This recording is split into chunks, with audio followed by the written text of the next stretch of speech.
Next, we'll talk about working of the heart of the pigeon. So, first of all, heart will receive deoxygenated blood from all over the body through these post cavals and pre cavals. ये पूरी body से deoxygenated blood को collect करके लाएंगी and through these apertures they will liberate that blood into the right auricle. जो right auricle है इसके अंदर deoxygenated blood आ गया.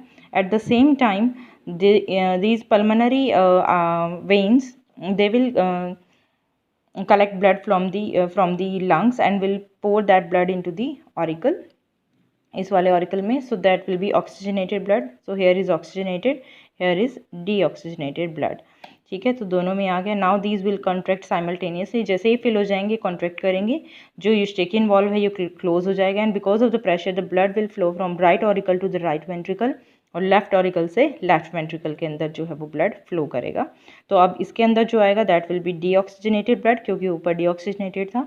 यहाँ पर जो आएगा that will B oxygenated blood.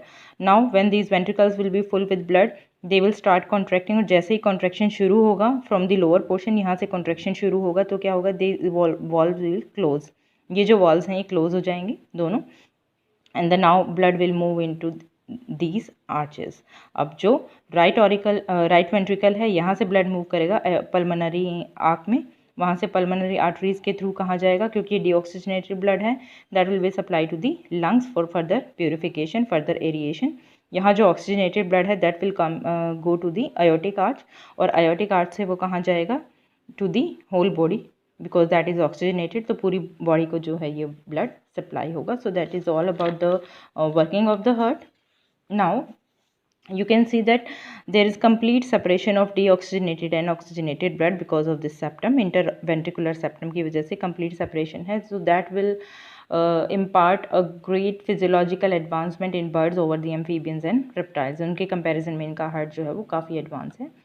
Now we can also discuss the reasons for high metabolic rate. birds के अंदर जो metabolic rate है वो इतना high क्यों होता है, because of complete separation of oxygenated and deoxygenated blood. As you can see here, large size of the heart, rapid heartbeat is approximately 190 beats per minute. एक मिनट में 190 टाइम्स जो है ये बीट करता है और जो ह्यूमन का है वो कितना करता है 72. सो जो हार्ट रेट है वो काफ़ी फास्ट है, तो इसीलिए मेटाबॉलिक रेट भी ज़्यादा होगा एंड इसीलिए जो ब्लड प्रेशर है that will B also high. So because of all these reasons the bird will be having high metabolic rate. If you talk about the coronary circulation, that means blood supply to the heart, there are lots of coronary arteries throughout the body, throughout the wall of the heart की पूरी wall के अंदर बहुत सारी arteries होती हैं which are termed as coronary arteries, and these arteries are species specific. Her species में different bird species में ये different होती हैं. So if we talk about the mechanism of the heartbeat mechanism is very much similar to that of the mammals and it comprises sino-auricular node which is termed as pacemaker.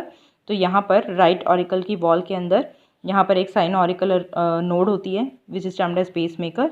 यहाँ पर auricular और ventricles की जो wall होती है यहाँ पर centre में एक एवी नोड होती है और यहाँ पर जो इंटरवेंट्रिकुलर सेप्टम है यहाँ पर बंडल ऑफ हिस होता है, जिससे परकिंजेस फाइबर्स जो हैं वो ऐसे निकलते हैं जैसे मैमल्स में होता है. सिमिलरली मैमल्स हम डिस्कस कर चुके हैं पहले भी, आपको पता है उसके बारे में. तो बंडल ऑफ हिस और यहाँ से परकिंजे फाइबर्स जो हैं वो मूव करते हैं. सो फर्स्ट ऑफ ऑल जो वाइब्रेशंस है that will start from S A node. यहाँ से वेव ऑफ कॉन्ट्रैक्शन जो है स्टार्ट होगी. S A node will supply the wave of contraction all over the auriculars. दोनों ऑरिकल्स के ऊपर जो है वेव ऑफ कॉन्ट्रैक्शन जाएगी तो ये दोनों एक साथ कॉन्ट्रैक्ट करेंगे. Now this wave of contraction that can not pass over the ventricles के ऊपर नहीं जा सकती because of the annular septum, annular groove here. यहाँ पर बीच में एनुलर ग्रूव होता है, उसकी वजह से वो सिर्फ ऑरिकुलर वाले रीजन में रहेगी. Now these contractions, wave of contraction, they will initiate this AV, they will excite this AV node. ये जो AV node है ये excite होगी. That will now initiate new wave of contraction that will pass down to the bundle of His. यहाँ पर जो bundle of His होगा उससे pass down होगी नीचे, फिर परकंजे फाइबर और यहाँ से नीचे की तरफ से जो है वेंट्रिकल कॉन्ट्रैक्ट करना शुरू करेगा and the wave of contraction will pass towards the upper portion of the ventricle और नीचे की तरफ से ये पास ओवर होगा because of the bundle of the His. The heart action is accelerated by sympathetic nerve fibers. जो sympathetic nerve fibers होते हैं वो heart beat को accelerate करते हैं और जो parasympathetic होते हैं वो इसको slow down करते हैं. So that was all about the heart का structure and its functioning.